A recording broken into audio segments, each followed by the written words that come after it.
சுவையான மற்றும் ட்ரெடிஷ்னலான டிஷ்ஷுகளை பார்க்கணுன்னா நீங்கள் வந்து சென்னை சமையல் யூடியூப் சேனலை மறக்காமல் சப்ஸ்கிரைப் பண்ணுங்கள். கூட வந்து பெல் ஐக்கானை ப்ரெஸ் பண்ணுங்கள். உடனே அப்டேட்டுகளை தெரிஞ்சுக்கோங்க. வாங்க வீடியோக்குள்ளே போகலாம். Hi friends, welcome to Chennai சமையல். நம்ம இன்றைக்கி பார்த்திங்கன்னா சிக்கன் ஃப்ரைட் ரைஸ் வந்து எப்படி செய்கிறதுன்னு பார்க்க போகிறோம். முதல்ல வந்து பார்த்திங்கன்னா அதுக்கு வந்து தேவையான பொருள்லாம் வந்து நான் கீழே டிஸ்கிரிப்ஷன் பாக்ஸில் போட்டிருக்கேன். வேணுன்றவங்க வந்து பார்த்து தெரிஞ்சுக்கோங்க. முதல்ல வந்து ஒரு அடுப்பில் வந்து தண்ணி வந்து நல்லா நம்ம அரிசி வேக வைக்க போகிறோம். தண்ணி போட்டு நல்லா கொதிக்க வைங்க.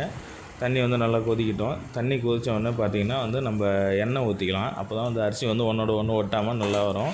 எண்ணெய் ஊற்றியாச்சு. எண்ணெய் ஊற்றினோடனே அரிசிக்கு தேவையான அளவு உப்பு போட்டுருங்க. உப்பு போட்டதுக்கப்புறம் வந்து பாஸ்மதி ரைஸ் வந்து நான் யூஸ் பண்ணியிருக்கேன். பாஸ்மதி ரைஸ் வந்து நல்லா ஊற வச்சுருக்கேன். 10 நிமிஷம் ஊற வச்ச அரிசி வந்து நீங்கள் போட்டுருங்க. அரிசி வந்து கொதிக்கிட்டோம். அதுக்கு நடுவில் வந்து நம்ம சிக்கன் வந்து ரெடி பண்ணி வச்சிடலாம். சிக்கன் வந்து ஃப்ரை பண்ணி வச்சிடலாம். ஃப்ரை பண்ணுறதுக்கு முன்னாடி சிக்கன் ஊற வைக்கணும். அது ரெடி பண்ணி வச்சிடலாம். நம்ம சிக்கன் வந்து பார்த்திங்கன்னா நான் 1/4 கிலோ போன்லெஸ் சிக்கன் வாங்கியிருக்கேன். 200 கிராம் அரிசிக்கு வந்து நான் 1/4 கிலோ சிக்கன் வாங்கியிருக்கேன்.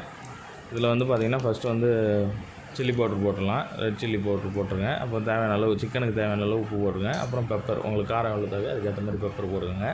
இது மூணுத்தையும் போட்டு நல்லா மிக்ஸ் பண்ணி வச்சுக்கோங்க. இது 3 மட்டும் போட்டால் போதும்.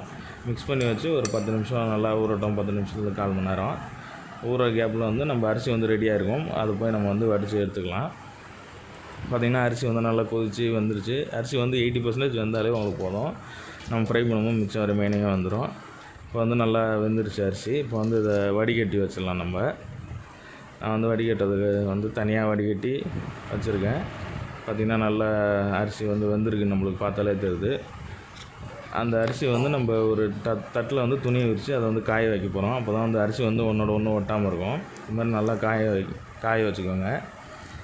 நான் வந்து இது காயத்துக்குள்ளே நம்ம வந்து சிக்கன் வறுத்து எடுத்துடலாம். ஒரு பேனில் வந்து ஆயில் ஊற்றி வச்சுருக்கேன். ஆயில் வந்து நல்லா சுட்டுடுச்சு. இப்போ வந்து எல்லா சிக்கனையும் வந்து நம்ம போட்டுடலாம் ஒன்றா கொஞ்சமாக. பார்த்திங்கன்னா எல்லா சிக்கனையும் போட்டுருக்கேன். ஊற வச்ச சிக்கன் வந்து நல்லா ஃப்ரை ஆகட்டும். நடுவில் பார்த்திங்கன்னா பாஸ்மதி ரைஸ் வந்து எங்களால் ரேட் அதிகம்னு நினைக்கிறவங்க வந்து நீங்கள் வந்து ஆர்டினரி ரைஸ் பச்சரிசியாக வாங்கிக்கலாம். பொன்னி பச்சரிசி இன்னும் கடையில் கேட்டிங்கன்னா அவங்களுக்கு தருவாங்க. அந்த அரிசியாக வாங்கி நீங்கள் வேக வச்சுக்கலாம். அதுவும் நல்லா தான் இருக்கும். இப்போ வந்து சிக்கன் வந்து நல்லா ஃபுல்லத்தையும் போட்டாச்சு. நல்லா 2 சைடும் வந்து பரட்டி விடுங்க.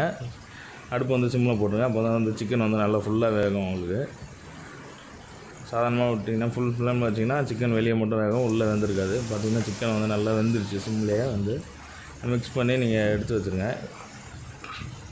ஒரு தட்டில் போட்டு எடுத்து வச்சுருங்க. அதில் இருக்க ஆயிலெலாம் வந்து நல்லா வடிகட்டி எடுத்துருங்க.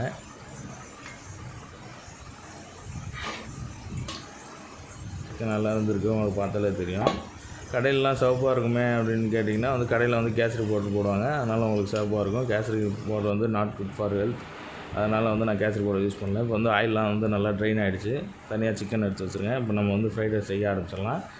அடுப்பு பற்ற வச்சு நான் ஒரு பெரிய பேன் போட்டிருக்கேன். அதில் வந்து சிக்கன் வறுத்த எண்ணெயை வந்து நான் யூஸ் பண்ணிக்கிறேன், வேஸ்ட் பண்ணக்கூடாதுன்றதுக்காக. எண்ணெய் வந்து ஆல்ரெடி ஹீட்டில் தான் இருக்குது. அதனால் வெங்காயத்தை நம்ம போட்டுடலாம்.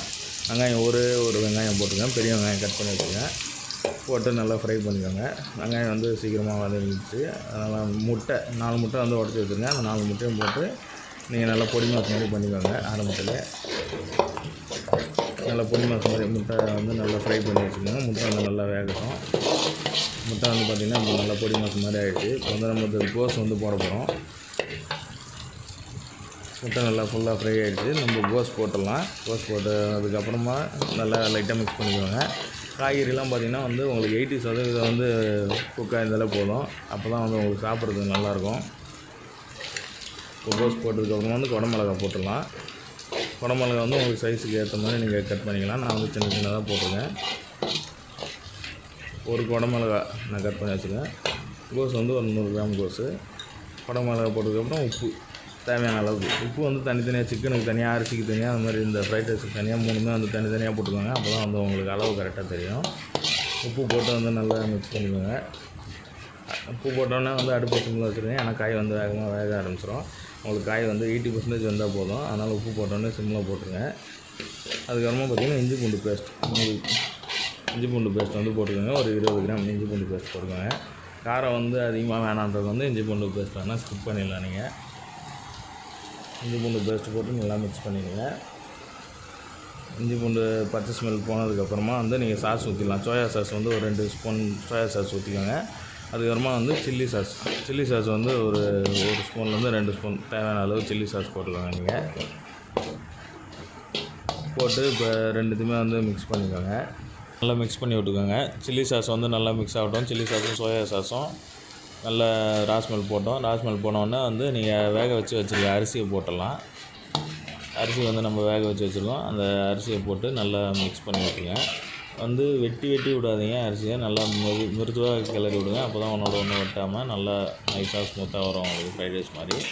இப்போ அரிசியை வந்து நல்லா மிக்ஸ் பண்ணி விட்டதுக்கப்புறமா பார்த்திங்கன்னா உங்களுக்கு இதுக்கு மேலேயும் காரம் தேவை அப்படின்னா நீங்கள் வந்து பெப்பர் போட்டுக்கலாம். பெப்பர் போட்டு அப்புறமா வந்து சிக்கன் நம்ம வறுத்து வச்சுருக்கோம் பார்த்திங்கன்னா, அந்த சிக்கன் வந்து போட்டுருங்க. நல்லா மிக்ஸ் பண்ணி விடுங்க. சிக்கனும் அரிசி வந்து நல்லா மிக்ஸ் பண்ணிட்டோம். பார்த்திங்கன்னா நல்லா ரெடி ஆகிடுச்சு.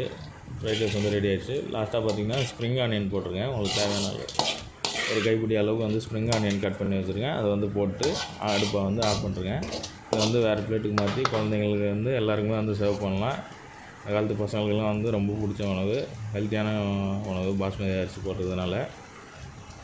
கண்டிப்பாக வீட்டில் எல்லோரும் ட்ரை பண்ணி பாருங்கள். இந்த வீடியோ உங்களுக்கு பிடிச்சிருந்ததுன்னா சென்னை சமையல் யூடியூப் சேனலை மறக்காமல் சப்ஸ்கிரைப் பண்ணுங்கள். Thank you friends. Meet you in next video. Thank you.